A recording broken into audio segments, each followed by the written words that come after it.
환대의 기쁨을 누리라, 이런 제목으로 기쁨을 누리라의 마지막 날입니다. 먼저 6일간 특별 새벽기도회, 전교인 새벽기도회 대장정을 완주하신 여러분을 진심으로 축복합니다. 우리는 첫날부터 제가 계속해서 주제를 강조해드리고 있는데, 첫날부터 연합, 낮아짐, 세워줌, 용서, 사랑, 이런 주제들을 다뤄왔습니다. 그리고 어제 나눴던 사랑하는 기쁨을 나누라 하는 것은 이제 우리가 그동안 입었던 옷에 허리띠를 매는 것과 같다, 이렇게 말씀드렸습니다. 그러면 이제 옷을 입고 허리띠를 맸으니 이제 뭔가 해야 되겠죠. 그 뭔가 해야 되는 동력이 뭐냐, 우리가 걸어가든 일을 하든 그렇게 옷을 다 갖춰 입고 무언가를 일할 수 있는 동력이 뭐냐라고 하는 것입니다. 이 모든 여정의 결론이면서 우리가 평생 붙들어야 될 아주 요즘 굉장히 뜨거운 주제거든요. 환대라고 하는 것입니다. 영어로는 hospitality라고 하는데, 이 환대라는 주제가요, 요즘에 굉장히 뜨거운, 신학자들 사이에서는 우리가 이 환대라는 주제를 그동안 잊고 있었군, 이제 환대라는 주제를 우리가 한번 뜨겁게 다뤄봅시다 하고, 요즘 들어서 한 근 1, 2년, 많이 내려가면 한 3년 정도까지 해서 신학자들이 굉장히 중요하게 다루고 있는 주제가 바로 이 환대라고 하는 주제입니다. 제가 전에 말씀드렸다시피 제가 공부하고 있는 고든코넬 그 대학교에서 신학을 가르치고 계신 교수님이 오셔서 2박 3일이죠. 2박 3일 내내 누가복음을 1장부터 마지막 장까지 전체를 해석해내는 키워드가 뭐였냐면 환대라는 주제였습니다. 환대라는 주제만 가지고 모든 걸 다 해석하는 거예요. 누가복음 시작하자마자 이제 세례 요한에 대한 탄생 예고가 시작되잖아요. 그럴 때에 이 세례 요한의 아버지 이름이 뭐였죠? 저도 갑자기 생각이 안 납니다. 네? 사가랴. 사가랴가 그 천사를 환대했느냐, 환대하지 않았느냐. 그리고 나서 이어진 그 마리아는 그 천사를 환대했느냐, 환대하지 않았느냐.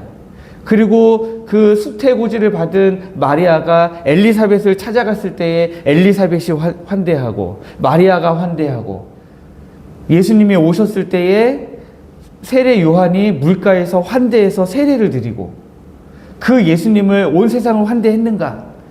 그 온 세상이 환대했는가 안 했는가를 따지기 전에 예수님이 우리를 먼저 환대해 주셨다. 이런 환대로 지금 성경 전체를 해석하려고 하는 움직임을 지금 하고 있다라고 하는 거죠. 그러면 여러분, 여기서 우리가 드는 의문이 있죠. 환대가 도대체 뭐길래? 라고 하는 겁니다. 환대라는 것이 뭐냐라고 하는 거죠. 제가 아까 영어로 환대를 말씀드릴 때 웰컴이라는 단어를 쓰지 않았습니다. 영접하고 환영하는 것과는 또 다른 의미로 지금 환대라고 하는 단어를 쓰고 있는 겁니다. 단순히 손님에게 차 한 잔 대접하는 친절, 그것을 넘어서는 것이죠.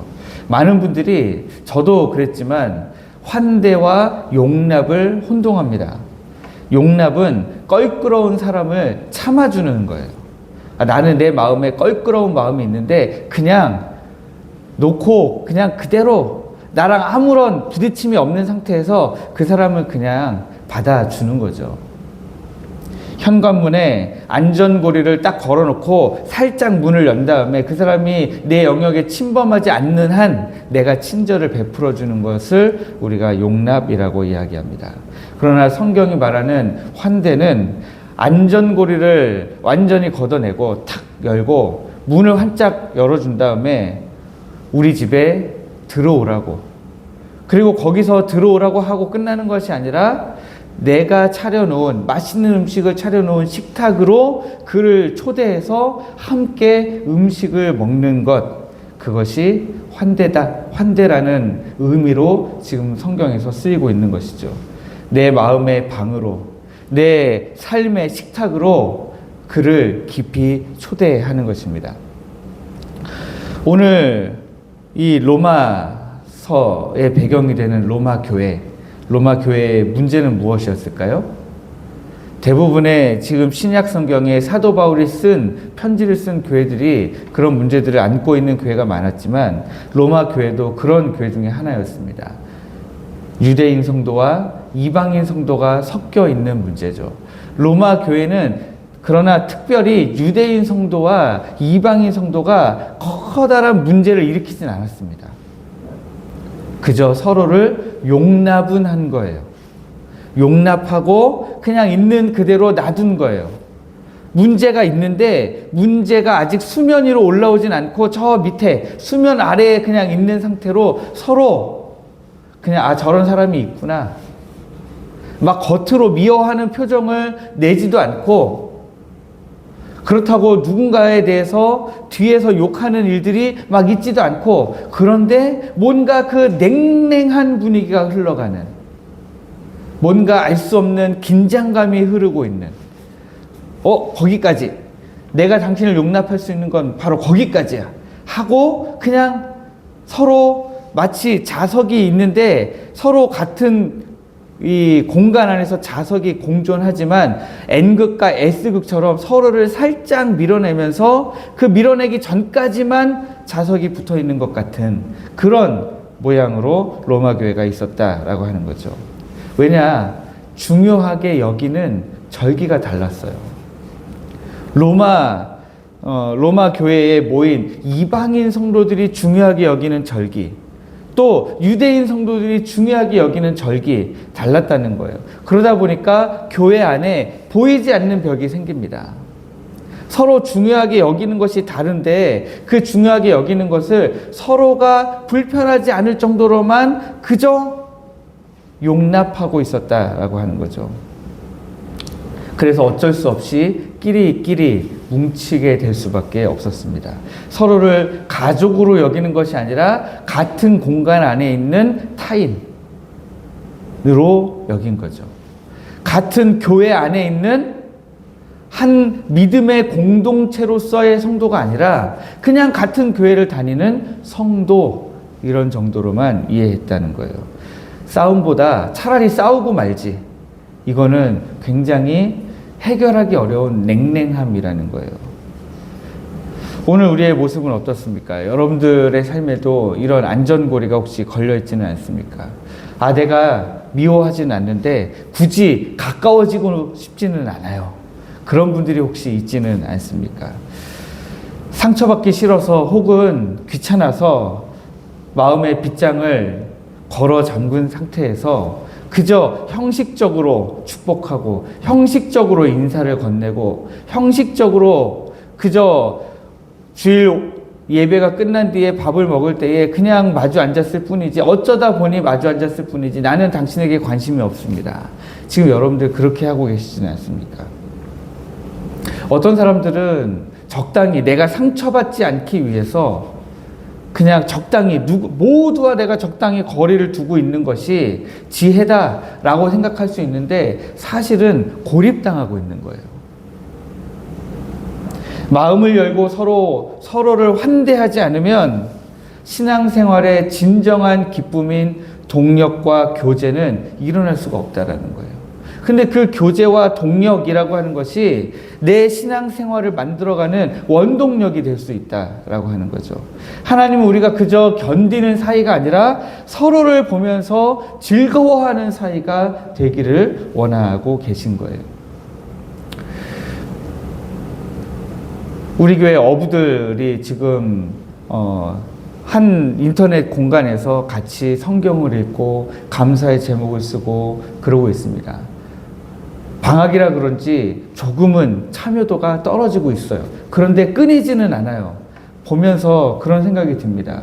이런 공간이 아예 없었다면 저는 이제 하루에 새벽 설교도 준비하고 주일 설교도 동시에 며칠을 준비하고 수요 예배 설교도 준비해야 되고 하다 보니까 저는 그 공간에서 굳이 큐티를 하지는 않습니다. 그냥 감사의 제목만 올리는데, 이 공간이 없었으면 제가 계속해서 감사의 제목을 찾고 있었을까?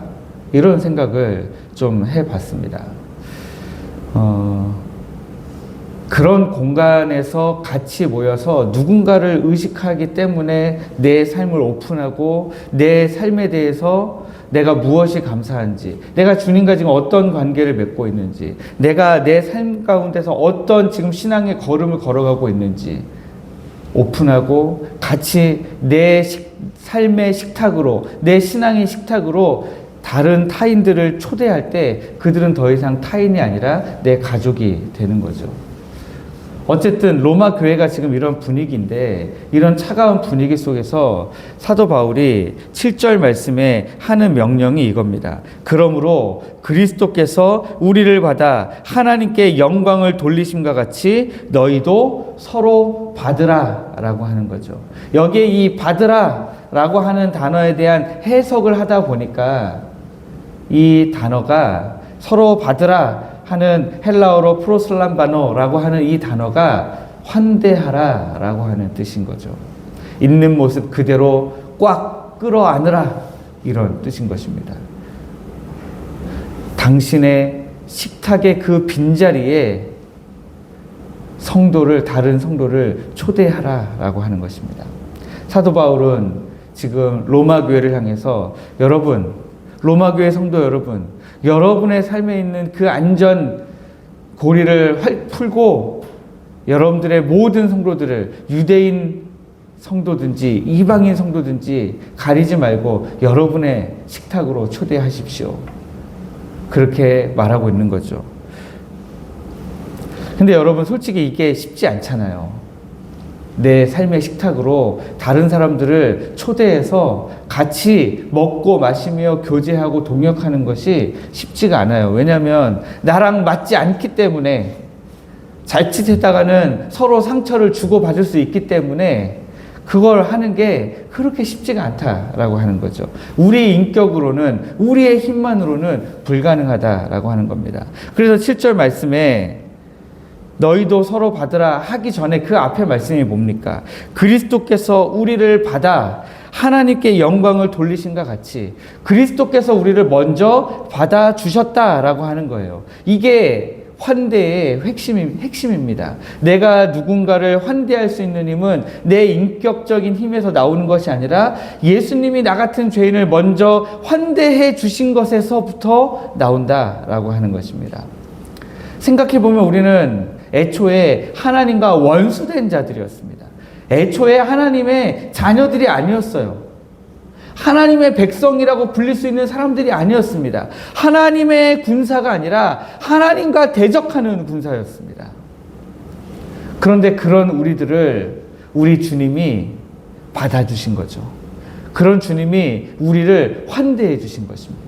원수를 그저 같은 신앙을 가지고 있는데 내가 너를 초대하면 내가 상처받을 것 같아, 이런 게 아니라 아예 원수예요. 처음부터 나랑 완전히 반대해서 나랑 싸우고 있는 원수인데, 원수를 우리 주님이 십자가의 식탁으로 초대하셔서 우리를 자녀 삼아 주셨다라고 하는 것입니다.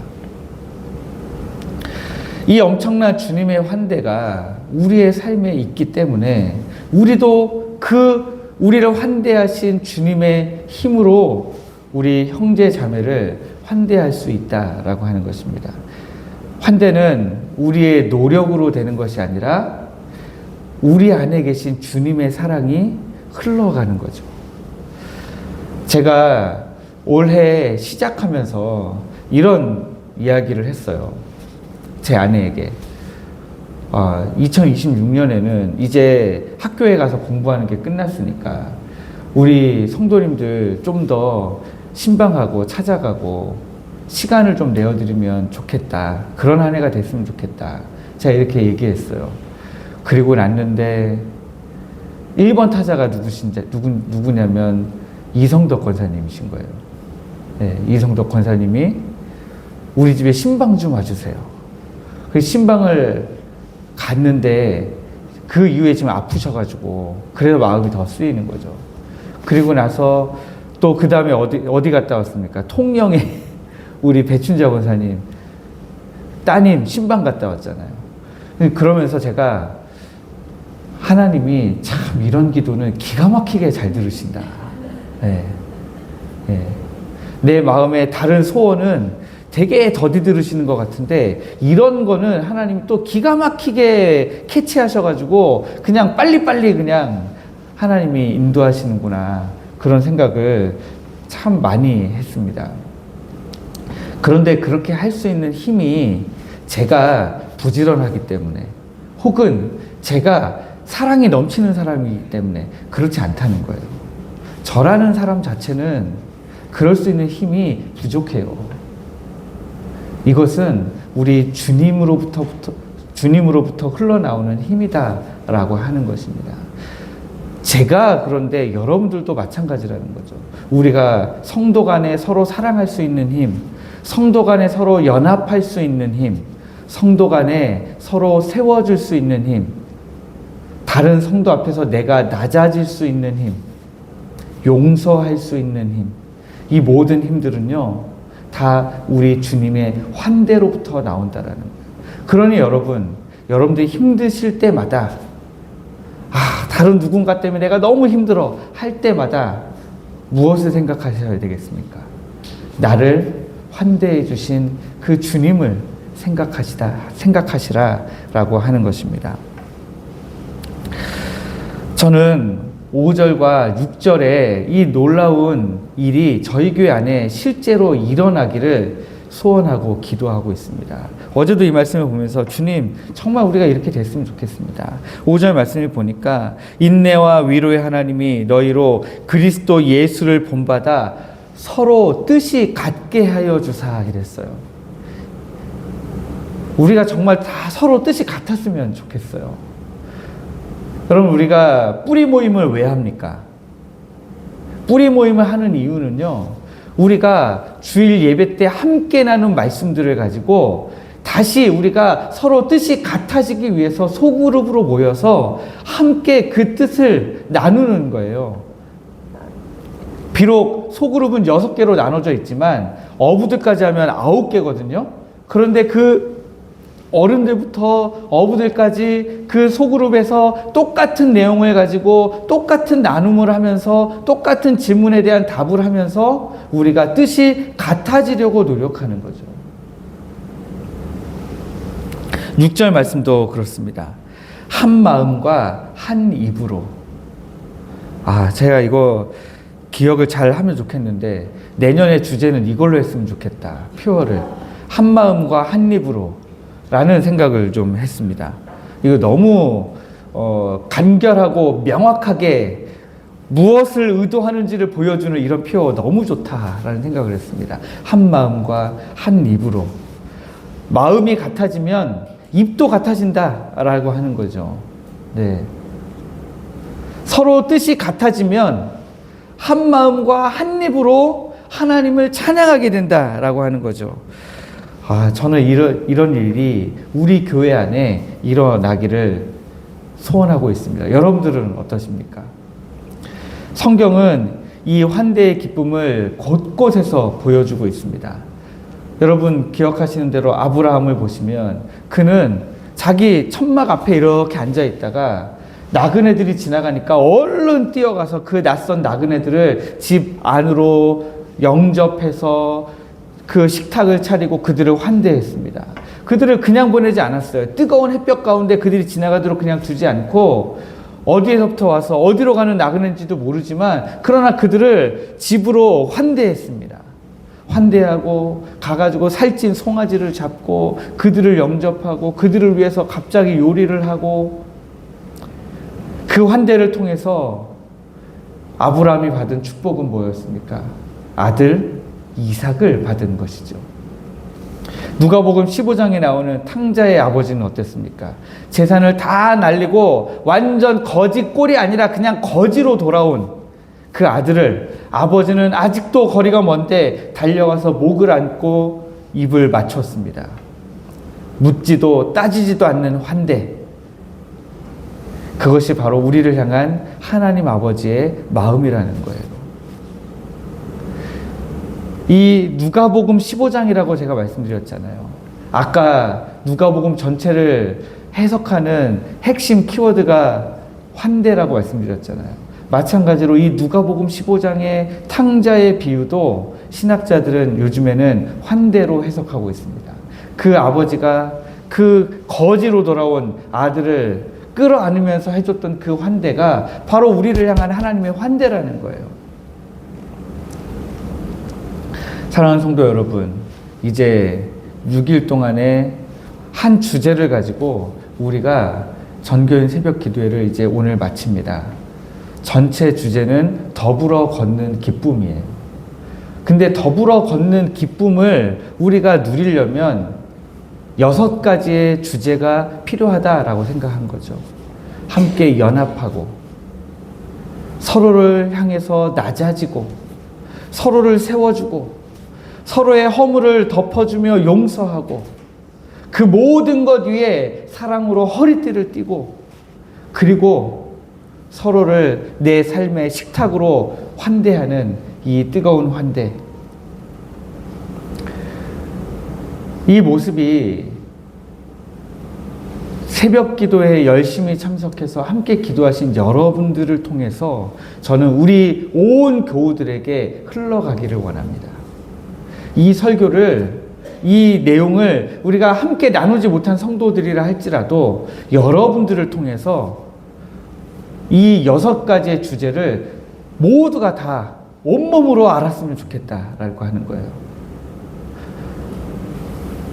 서로 같은 뜻이 되어서 한 마음과 한 뜻으로 하나님을 찬양하고 하나님께 영광 돌리는 것을 우리가 해야 되겠구나, 같이 해야 되겠구나 라고 다른 이들도 알 수 있도록 여러분들이 이 말씀의 증인이 되어 주십시오. 누구에게? 우리 교우들에게. 네. 지금 여기에 한 20여 분 우리가 앉아 계시는데 우리 교회 나머지 한 30여 분, 아니 한 40분 정도는 모르는 거잖아요. 이 내용을 모릅니다. 그러면 그분들이 어떻게 이 내용을 함께 알고 함께 한 마음과 한 입으로 하나님을 찬양할 수 있느냐? 바로 여러분들이 증인이 되어줄 때 가능하다라고 하는 것입니다. 교회는 달라야 됩니다. 소외된 자, 낯선 자, 서로 간에 불편한 자, 불편한 지체들을 향해서 먼저 손을 내밀고 한 번, 두 번, 세 번 거부당하고 거절당해도 끝까지 손을 내밀고 환대하는 것, 그것이 우리 주님이 꿈꾸시는 함께 걷는 교회의 모습이다라고 하는 것입니다. 이제 말씀을 맺습니다. 우리는 혼자가 아닙니다. 주님이 우리를 받아주셨고 그 주님이 우리를 받아주신 주님의 사랑으로 우리가 이제는 서로를 받아주어야 됩니다. 동력이라고 하는 것은 환대에서부터 시작되는 겁니다. 오늘 마음의 빗장을 푸시고 지금 이 순간에 여러분의 옆에 계신 분들, 또 오늘 주일 예배에서 만나게 될 다른 성도들, 여러분들 뜨겁게 환대해 주시고 사랑의 눈으로 바라봐 주십시오. 그래서 오늘은 특별히 주일 예배 끝나면 우리가 마지막에 축복성 부르잖아요. 축복합니다 할 때 여러분들이 오늘은 자리에서 앞으로 뒤로 이렇게 돌아서 하시잖아요. 그러지 마시고요. 오늘 여기에 계신 분들 우리끼리만 아는 거예요. 다른 분들이 어떻게 하는지. 여러분들이 막 돌아다녀 주세요. 정명수 목사 여기 이쪽 끝에 앉아 계시잖아요. 반대편 끝까지 가서 막 손을 붙잡고, 저 끝에 마지막에 박은혜 집사님 앉아 계시거든요. 박은혜 집사님 요 끝에까지 오셔가지고 막 축복해 주시고, 이렇게 해가지고 우리끼리는 약속된 움직임을 막 하자고요. 약속된 움직임을 해가지고 움직였을 때 다른 성도들이 엄청 당황할 거잖아요. 그때 같이 축복하시면서 뜨겁게 한번 환대를 해주시면 너무 좋겠다 생각합니다. 그래서 우리 교회 환대의 기쁨이 넘치는 포항 택전교회가 되어서 손잡고 함께 걷는 아름다운 동행이 있는 교회. 야, 저 교회는 어떻게 저렇게 서로 사랑하고 서로 환대하고 서로 용서하고 어떻게 저런 교회가 이 시대에 아직도 있는가? 모든 교회가 지금 정치적으로, 모든 교회가 지금 물질적으로 막 그냥 교회의 힘만 키우려고 막 지금 이렇게 달려가는 시대에 어떻게 저 포항 택전교회는 서로 사랑하고 용납하고 환대하고 용서하고 어떻게 저런 교회가 될 수 있는가? 연구하러 사람들이 찾아오는 교회. 우리 교회가 저는 그런 교회가 되기를, 하나님이 기뻐하시는 교회, 이 시대에 하나님이 남겨놓으신 부흥의 불씨가 되는 교회, 그런 우리 교회가 그런 교회 되기를 주님의 이름으로 축복합니다.